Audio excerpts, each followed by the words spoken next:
वे आ रहे हैं, रात की आंखें हैं।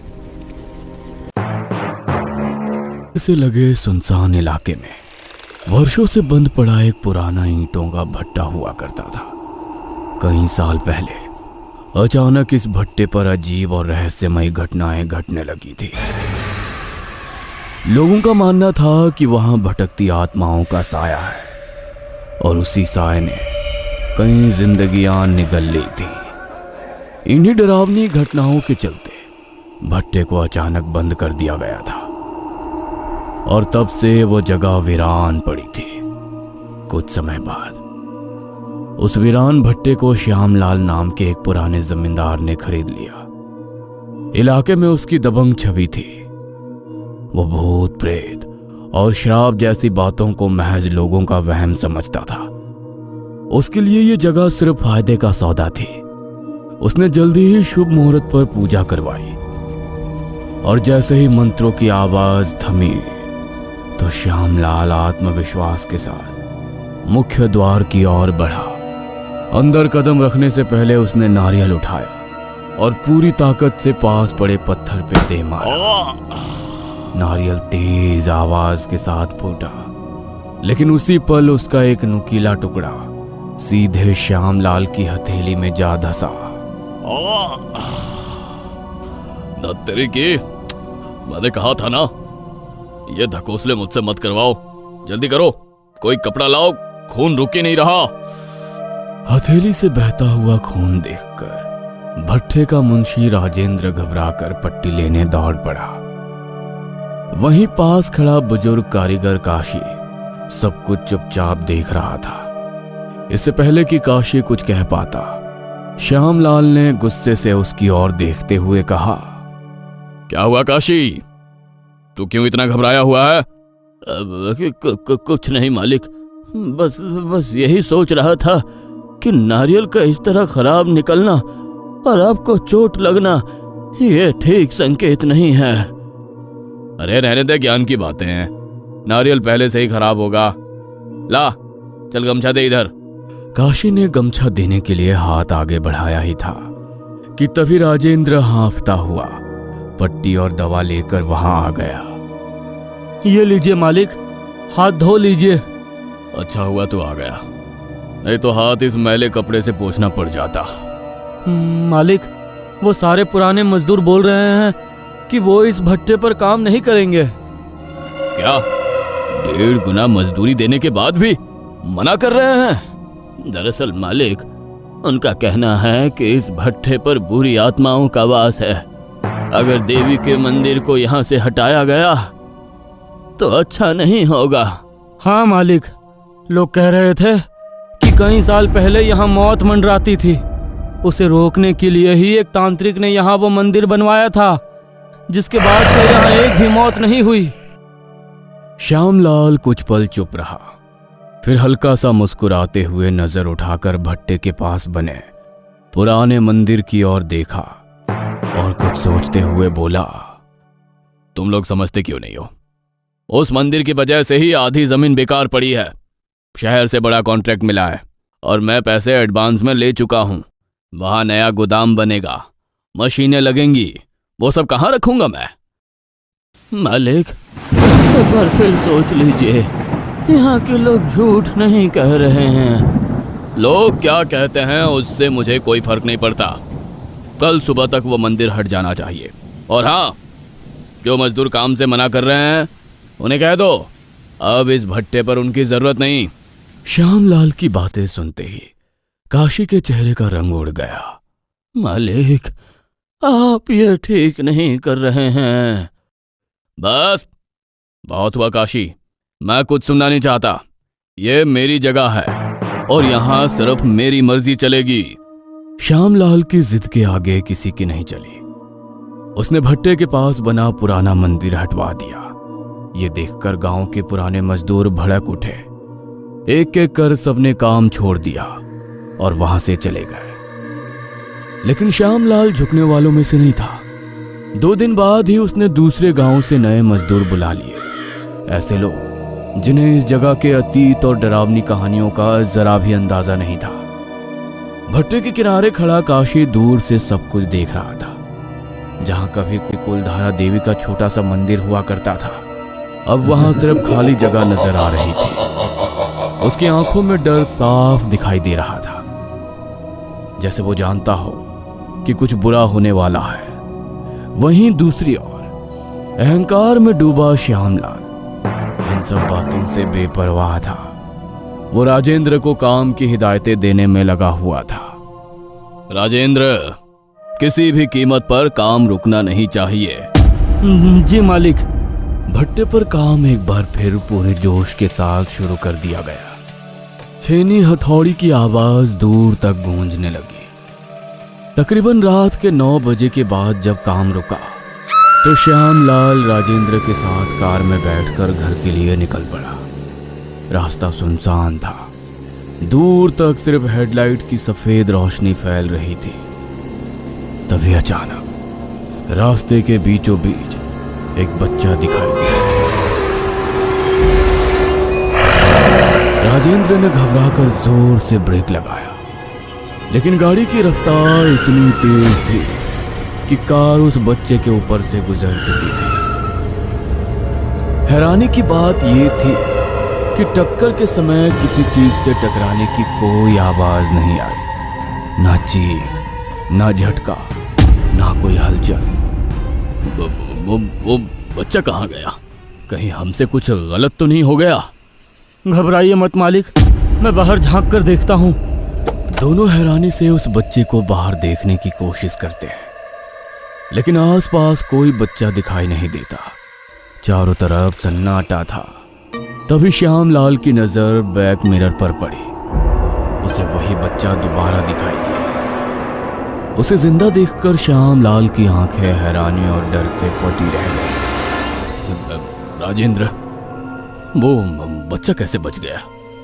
मुझे लगता है हमें एक बार बाहर जाकर देखना चाहिए। इतना कहकर श्यामलाल कार का दरवाजा खोलने ही वाला था कि राजेंद्र ने घबराकर उसका हाथ पकड़ लिया। नीचे मत उतरिए मालिक, वहां कोई नहीं है। हमें यहां से तुरंत निकलना होगा। अरे मगर वो बच्चा। राजेंद्र ने बिना कुछ बोले कार स्टार्ट की और तेजी से वहां से निकल गया। उसकी आंखों में ऐसा डर था जैसे वो श्यामलाल से कुछ छिपा रहा हो। अगले दिन शाम को भट्टे पर श्यामलाल चुपचाप बैठा, गहरी सोच में डूबा था। तभी उसने सामने काशी को खड़ा देखा। उसे देखते ही श्यामलाल ने इशारे से उसे अपने पास बुला लिया। अरे काशी, मैं तुझे ही बुलाने वाला था।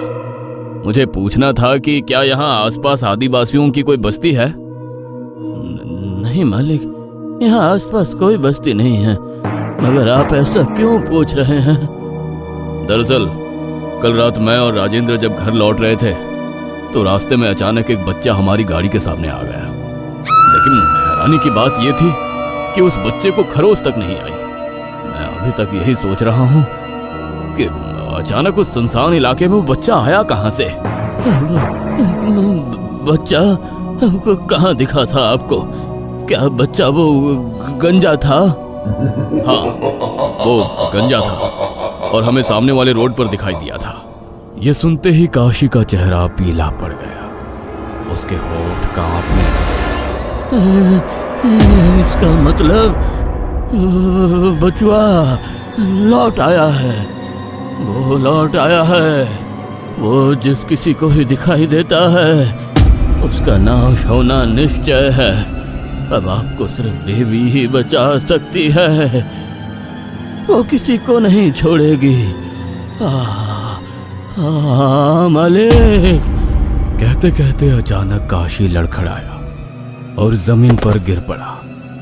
श्यामलाल ने तुरंत कुछ मजदूरों को आवाज लगाई। काशी, क्या हुआ? अरे कोई है? जल्दी कोई इसे अस्पताल लेकर जाओ। जी मालिक। कुछ मजदूर भागते हुए आए और उसे उठाकर तुरंत अस्पताल ले गए। पता नहीं अब इसे क्या हो गया, हमेशा बहकी बहकी बातें करता रहता है। श्यामलाल खुद में ही बड़बड़ा रहा था कि तभी राजेंद्र दौड़ता हुआ उसके पास आया। मालिक, गजब हो गया। भट्ठे की आग में झुलसकर 2 मजदूरों की मौत हो गई। क्या? ये कैसे हुआ? मालिक, जिस वक्त ये घटना घटी उस वक्त वहां आस में ही बड़बड़ा रहा था कि तभी राजेंद्र दौड़ता हुआ उसके पास आया। मालिक, गजब हो गया, भट्ठे की आग में झुलसकर 2 मजदूरों की मौत हो गई। क्या? ये कैसे हुआ? मालिक, जिस वक्त ये घटना घटी उस वक्त वहां आसपास कोई मौजूद नहीं था। ठीक है, तुम तुरंत पुलिस चौकी में खबर कर दो, तब तक मैं मजदूरों से पूछताछ करता हूँ। श्यामलाल तुरंत भट्ठे पे काम करने वाले मजदूरों के पास पहुंचा तो देखा सामने 2 जली हुई लाशें पड़ी थी। धुएं की गंध अब भी हवा में तैर रही थी। उसने दहशत भरे अंदाज में लाश को देखते हुए कहा, ये सब कैसे हुआ? मालिक, इस भट्टे पर कुछ तो गड़बड़ है। अक्सर रात के वक्त भट्टे की आग इतनी जोर से बाहर आती है कि जान बचाना मुश्किल हो जाता है। और क्या भीमा? इस भट्टे पर कभी कभी एक औरत और एक आदमी भी दिखाई देते हैं और उन दोनों के चेहरे बिल्कुल जले हुए होते हैं, जैसे अभी अभी आग में झुलसाए गए हों। मजदूरों की बातें सुनकर वहां सन्नाटा छा गया। श्यामलाल का चेहरा पसीने से भीग गया, लेकिन उसने खुद को संभालते हुए कुछ नहीं कहा। वो चुपचाप वहां से मुड़ा और अकेला ही घर के लिए निकल पड़ा। रास्ता सुनसान था। गाड़ी की हेडलाइट अंधेरे को चीरती हुई आगे बढ़ रही थी, लेकिन श्यामलाल का मन अब भी मजदूरों की बातों में उलझा हुआ था। तभी दूर सड़क पर उसे वही गंजा बच्चा फिर से दिखाई दिया। इस बार श्यामलाल के हाथ स्टीयरिंग पर हल्के कांप उठे। उसने नजरें चुराई और बिना रुके गाड़ी तेज कर दी। कुछ ही देर में वो जैसे तैसे अपने बंगले तक पहुंचा। गाड़ी से उतरते वक्त उसने सोचा कि ये सब उसका वहम हो सकता है, लेकिन सच ये था, उसके मन में अब डर ने स्थायी जगह बना ली थी। शायद ये सब मेरा वहम है, डर का असर है। अब भूत कुछ नहीं होते, सब बेकार की बातें हैं। लगातार हो रही अजीब घटनाओं ने श्यामलाल को भीतर तक डरा दिया था। अब उसे हर परछाई में वही बच्चा दिखाई देने लगा था, लेकिन इस बार वो अकेला नहीं था। उसके साथ कोई और भी था। उनका जला हुआ चेहरा देखकर डर के मारे उसने खुद को दूसरे कमरे में बंद कर लिया, जहां अब सिर्फ उसकी भारी सांसों की आवाज गूंज रही थी। तभी दरवाजे के पास उसे किसी की आहट सुनाई दी। श्यामलाल ने धीरे धीरे सिर उठाया और उसी पल उसकी सांसें थम गई।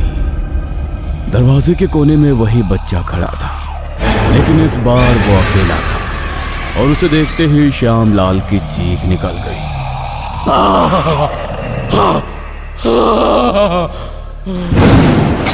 अचानक कुछ गिरने की तेज आवाज सुनकर एक नौकर दौड़ता हुआ अंदर आया। कमरे में कोई नहीं था, सिर्फ जमीन पर बेहोश पड़े श्यामलाल दिखाई दे रहा था। मालिक, क्या हुआ मालिक? कुछ दिनों तक वो बेहोशी की हाल में रहा और जब आंखें खुली तो उसने खुद को अपने बिस्तर पर पाया। कमरा वैसा ही था, लेकिन अब उसे हर कोना अजनबी लग रहा था। इसके बाद उसने सभी लोगों से कहा कि बिना इजाजत कोई भी उसके कमरे में कदम ना रखे। ना तो वो अब किसी से मिलना चाहता था और ना ही कहीं जाना चाहता था, बस घंटों तक अंधेरे में बैठा रहता।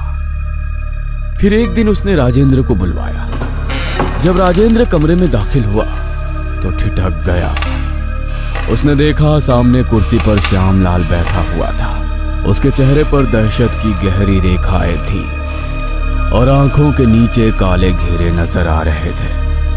वो बिना पलके झपकाए जलती हुई मोमबत्ती की लौ को घूरे जा रहा था। आओ, मैं तुम्हारा ही इंतजार कर रहा था। मालिक, अब आपकी तबीयत कैसी है? मुझे भला क्या हो सकता है चरना मामा? चरना मामा नाम सुनते ही राजेंद्र के चेहरे का रंग उड़ गया। उसकी आंखें डर से फैल गई और गला सूख गया। मालिक, ये नाम आपको किसने बताया? उसने। इतना कहकर श्याम था हुआ था। उसके चेहरे पर दहशत की गहरी रेखाएं थी और आंखों के नीचे काले घेरे नजर आ रहे थे। वो बिना पलके झपकाए जलती हुई मोमबत्ती की लौ को घूरे जा रहा था। आओ, मैं तुम्हारा ही इंतजार कर रहा था। मालिक, अब आपकी तबीयत कैसी है? मुझे भला क्या हो सकता है चरना मामा? चरना मामा नाम सुनते ही राजेंद्र के चेहरे का रंग उड़ गया। उसकी आंखें डर से फैल गई और गला सूख गया। मालिक, ये नाम आपको किसने बताया? उसने। इतना कहकर श्यामलाल ने कमरे के अंधेरे कोने की ओर इशारा किया और राजेंद्र की नजर जैसे ही उस दिशा में गई, उसका शरीर कांप उठा। बचुआ, ये नहीं हो सकता। सामने खड़ा वो बच्चा धीरे धीरे उसकी ओर बढ़ रहा था। बचा, मालिक, ये मुझे मार डालेगा, मालिक। अगले ही पल कमरे में एक भयानक चीख गूंजी और अचानक सब कुछ शांत हो गया। राजेंद्र की मौत के बाद श्यामलाल ने अगले दिन काशी को बुलवाया।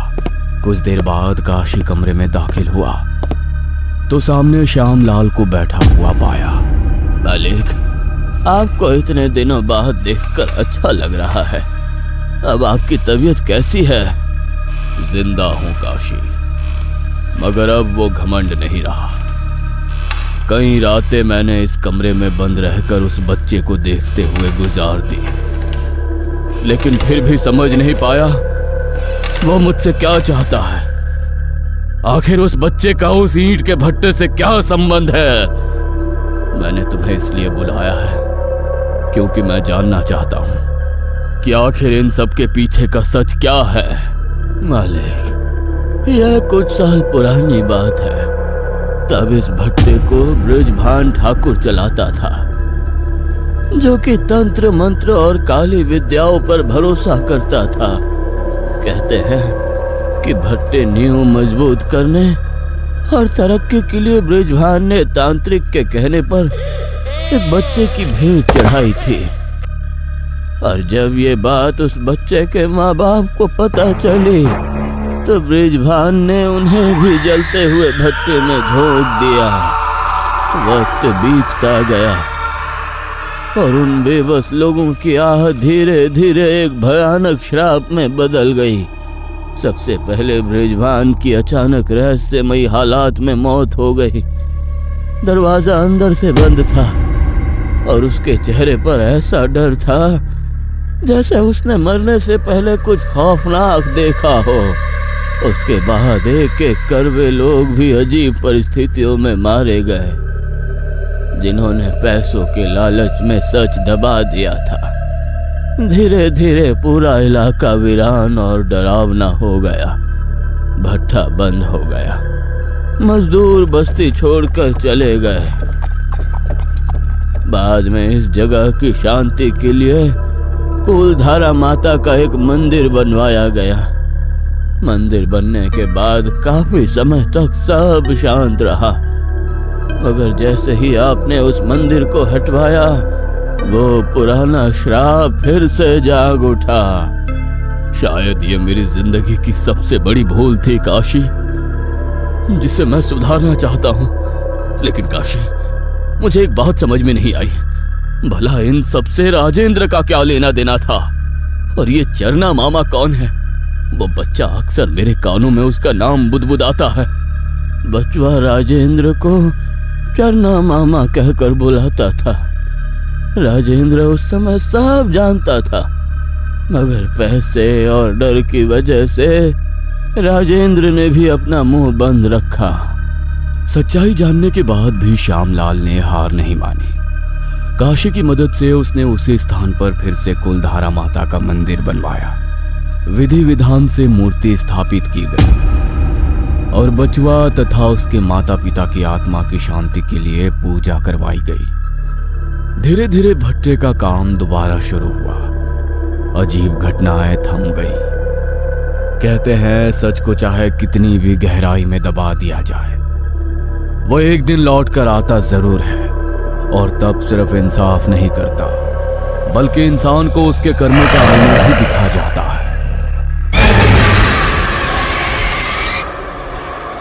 अगर आपको ये वीडियो पसंद आई हो तो इसे लाइक और शेयर करें। ऐसी ही वीडियोस देखने के लिए हमारे इस चैनल को सब्सक्राइब करें। तो मिलते हैं अगली वीडियो में, तब तक के लिए नमस्कार।